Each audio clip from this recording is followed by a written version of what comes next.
السلام عليكم ورحمة الله وبركاته.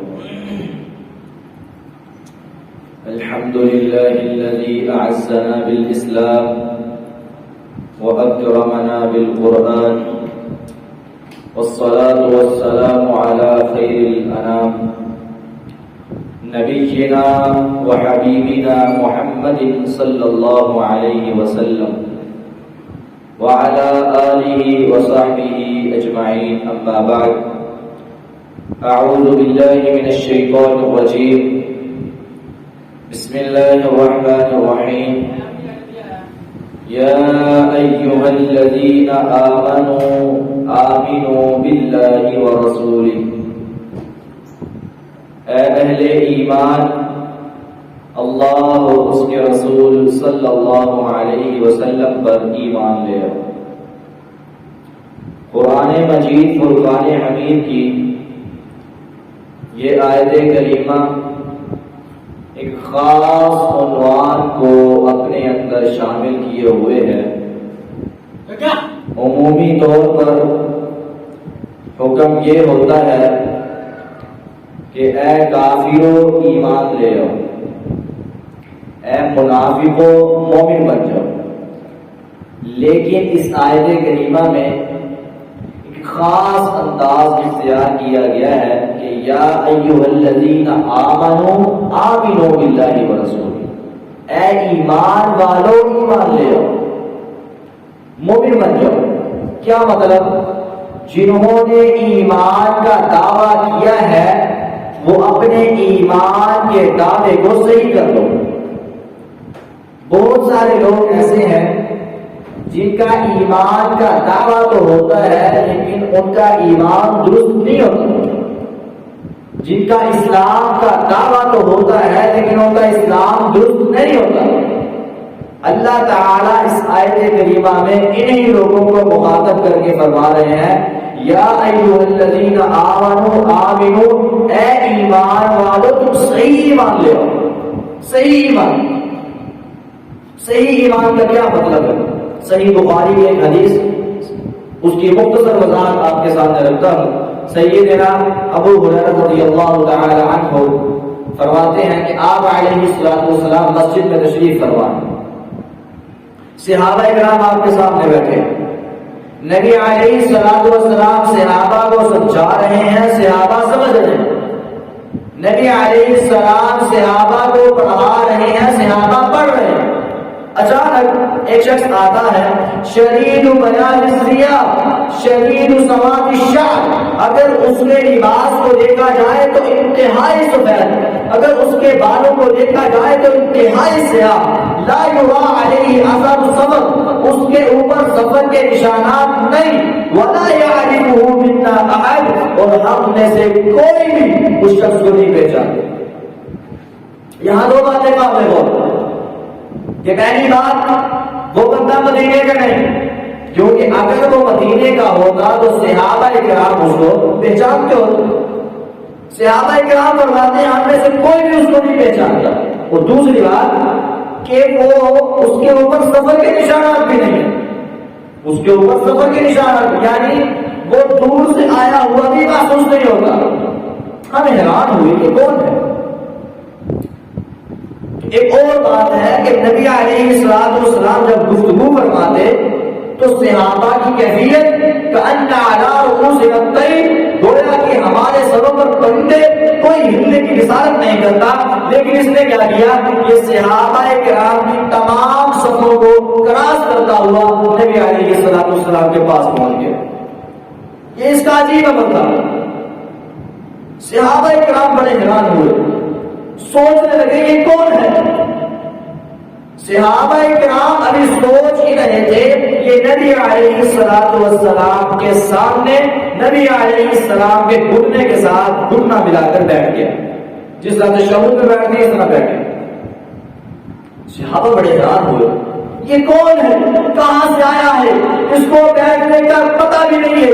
نبی علیہ السلام کے پاس بیٹھا ہے، ہم سب کو کراس کیا ہے، آگے کیوں گیا ہے، پیچھے ہی بیٹھ جاتا. بڑے حیران ہوئے.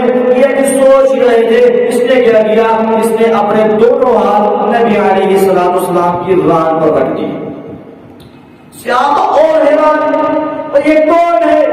اس کی اتنی جرأت، اس کی اتنی ہمت کہ نبی علیہ السلام کی ران پر اس نے اپنے ہاتھ رکھے ہیں، یہ کون ہے؟ صحابہ کرام سوچ رہے تھے۔ اس نے سوال کر دیا، اخبرنی عن ایمان محمد صلی اللہ علیہ وسلم، مجھے بتاؤ ایمان کیا ہے؟ ایمان کیا ہے؟ اور یہ کب کا واقعہ ہے؟ نبی علیہ السلام کی 63 سالہ زندگی ہے، 40 سال کے بعد آپ کو نبوت ملی، 23 سال نبوت کے ہوئے، 13 سال آپ مکہ میں رہے، 10 سال مدینے میں رہے، 10 سال میں سے 9واں سال ہے نبوت کا، 22واں سال ہے زندگی کا، 62واں سال ہے، اور گویا کہ آپ اپنی زندگی کے اختتام میں ہیں۔ اس نے آگے سوال کیا، مجھے بتاؤ ایمان کیا ہے؟ نبی علیہ السلام نے فرمایا، ان تؤمن باللہ وملائکتہ وکتبہ ورسلہ والبعث بعد الموت والقدر خیرہ وشرہ وحلوہ ومرہ۔ نبی علیہ السلام نے فرمایا ایمان 6 چیزوں کا نام، اللہ پر ایمان، اس کی کتابوں پر ایمان، اس کے رسولوں پر ایمان، اور اس کے فرشتوں پر ایمان، مر کر دوبارہ جی اٹھنے پر ایمان، اور تقدیر پر ایمان۔ اس کی ساری چیزوں کا نام ایمان ہے۔ جب نبی علیہ السلام نے اس کے سوال کا جواب دیا، اس نے کہا صدقتا، آپ نے سچ کہا۔ نبی علیہ السلام کی جب اس کا یہ جواب سن کر صحابہ بڑے حیران ہوئے، کہنے لگے اتنا کہ یہ کیسا شخص ہے جب سوال کرتا ہے، سوال کا انداز اس طرح کا ہے کہ گویا کہ اس کو کچھ بھی معلوم نہیں ہے، لیکن جب نبی علیہ السلام اس کی بات کا جواب دیتے ہیں تو اس طرح تصدیق کرتا ہے جس طرح کہ یہ سب کچھ پہلے سے جانتا ہے۔ بڑے حیران ہوئے۔ بہرحال اس نے اور بھی کئی سوالات کیے، نبی علیہ السلام نے جوابات دیے، یہ اٹھ کر چلا گیا۔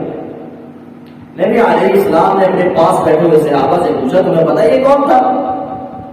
کہنے لگے اللہ ورسولہ اعلم۔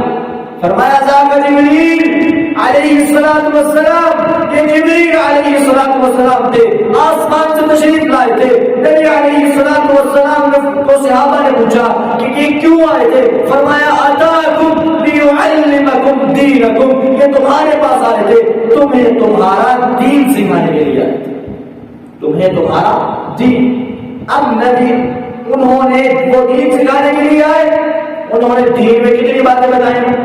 4 باتیں، ایمان، اسلام، احسان اور قیامت کی نشانیاں۔ یہ 4 چیزیں انہوں نے بتائی۔ گویا کہ جس بندے نے یہ 4 چیزوں کو سمجھ لیا، سیکھ لیا، اس نے دین کو سمجھ لیا، کیونکہ وہ دین سکھانے کے لیے آئے تھے۔ دوسری بات اس سے بھی بڑی عجیب ہے کہ آسمان سے جبریل علیہ السلام دین سکھانے کے لیے آئے، لیکن صحابہ سے بات تو کی نہیں، صحابہ سے گفتگو تو کی نہیں۔ جبریل علیہ السلام یہ بتا رہے تھے کہ اگر آسمان سے جبریل بھی مسئلہ بتانے کے لیے آئے، نبی علیہ السلام جبریل کی بات کی تصدیق نہیں کرتے، جبریل نہ اپنی بات منوا سکتے ہیں نہ صحابہ مان سکتے۔ یہ بات واضح ہے۔ اگر دین سیکھنا ہو، شریعت سیکھنی ہو، ایمان سیکھنا ہو، اسلام سیکھنا ہو، احسان سیکھنا ہو، یہ سب کا سب پوری دین کی ایک ایک بات اگر سیکھنی ہو تو راستہ کون سا ہوگا؟ محمد رسول اللہ صلی اللہ علیہ وسلم۔ یقین جانیے اگر آسمان سے جبریل علیہ السلام نازل ہوتے، آگے صحابہ کرام کے سامنے کھڑے ہو جاتے اور کہتے اے نبی کے صحابہ، میں فرشتوں کا سردار جبریل ہوں، آسمان سے آیا ہوں، ایمان کے ہے، اسلام کے ہے، احسان کے ہے، قیامت کی نشانیاں کے ہیں، صحابہ اس وقت تک اس کی بات کو تسلیم نہ کرتے جب تک محمد رسول اللہ صلی اللہ علیہ وسلم اس کی بات کی تصدیق نہ کرتے، کیونکہ صحابہ کو پتا ہے کہ شریعت کوئی ہے جو نبی علیہ السلام جس کی تصدیق کرے یا نبی علیہ السلام کی زبان سے ثابت ہو۔ یہ عقیدے کا مسئلہ ہے۔ اعمال میں کمی خدائی معاف ہو جائے گی، لیکن جس کا عقیدہ خراب ہوا ہزاروں نیکیاں بھی ہوں برباد ہے، لیکن جس کا عقیدہ صحیح ہوا ہزاروں نہیں، لاکھوں نہیں، کروڑوں گناہ بھی ہو جائے، ایک وقت آئے گا میرا اللہ تمام کے تمام گناہوں کو معاف کروا دے۔ یہ بات یاد رکھیں، ایمان 6 چیزوں کا نام ہے، سب سے پہلی چیز اللہ پر ایمان. اللہ پر ایمان لانے کا مطلب کیا ہے؟ اللہ پر ایمان لانے کے 3 حصے. پہلا حصہ اللہ تعالی ہے، اس بات پر ایمان لانا، یعنی اللہ کا وجود ہے. آسمان و زمینوں کو بنانے والا، پانیوں کو چلانے والا، زمین و آسمان کے پورے نظام کائنات کو چلانے والی کوئی نہ کوئی ایک ذات ہے جس کا نام ہے اللہ، اور وہ میرا اللہ. اس بات پر یقین کرنا. دوسری بات، اللہ تعالی کی ذات کہاں ہے؟ اللہ تعالی کی ذات کہاں ہے؟ اس حوالے سے بات یاد رکھیں، اللہ تعالی اپنی ذات کے اعتبار سے عرش پر ہے، اور ہمیں دیکھنے اور ہماری باتوں کو سننے کے اعتبار سے اللہ تعالی ہمارے ساتھ ہے. اس حوالے سے قرآن مجید میں 2 طرح کی آیات ہیں.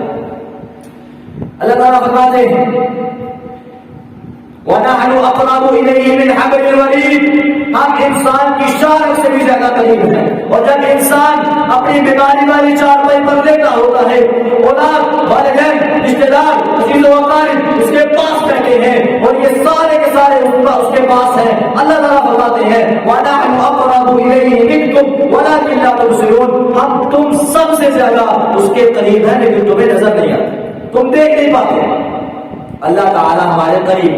اللہ فرماتے ہیں ما يكون من نجوى ثلاثة إلا هو رابعهم ولا خمسة إلا هو سادسهم ولا أدنى من ذلك ولا أكثر إلا هو معهم. اللہ فرماتے ہیں تم 3 مل کر بات کرو، چوتھے میں رب ہے. اگر تم 4 مل کر بات کرتے ہو، 5 میں رب ہے.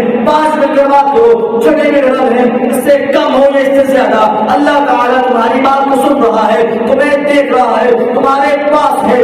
اللہ فرماتے ہیں سواء منكم من أسر القول ومن جهر به ومن هو مستخف بالليل وسارب بالنهار. تم اونچی آواز سے بات کرو، تم آہستہ آواز سے بات کرو، وہ آگ کی چوٹی ہو، زمین کی تہ ہو. اللہ فرماتے ہیں اللہ تعالیٰ تم سب کی آواز کو سن رہا ہے، تمہیں دیکھ رہا ہے. اب اللہ تعالیٰ ہماری آواز کو سن رہا ہے. اللہ تعالیٰ کی ذات پر کہاں ہے؟ اللہ تعالیٰ کی ذات عرش پر ہے. اللہ فرماتے ہیں ان ربکم اللہ الذی خلق السماوات والارض فی 6 ایام ثم استوى علی العرش. تمہارا رب وہ ہے جس نے آسمانوں اور زمینوں کو 6 دنوں میں پیدا کیا، پھر وہ عرش پر مستوی ہو گیا. ثم استوى علی العرش.